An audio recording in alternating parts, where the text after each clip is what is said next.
Hi po, Doc! Doc, pwede mo lang to watch your health? Siyempre naman, usap tayo. Ako si Dr. Reaño, isang cardiologist dito sa Calamba Medical Center. Ano ba ang hypertension at paano ito nangyayari?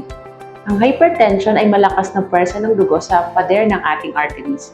Maitutulad ito sa gripo at garden hose.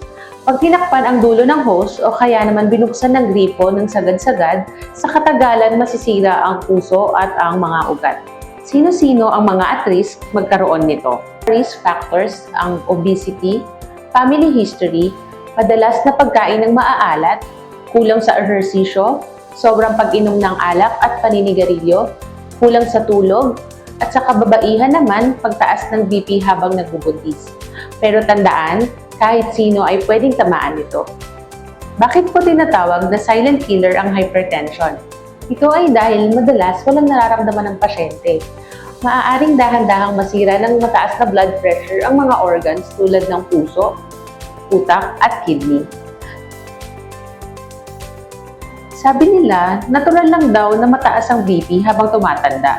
Totoo po ba? Fake news. Ang damage na dulot ng hypertension sa ugat ay parehong mapanganib, bata man o matanda. Palaging i-monitor ang iyong BP. Pero kung may sintomas o may mga katanungan kayo, huwag mag-atubiling kumonsulta dito sa Calamba Medical Center. Dahil dito sa CMC, hatid namin ay kalingang may husay at puso. Watch your health! Gabay sa kalusugan, hatid ng mga eksperto.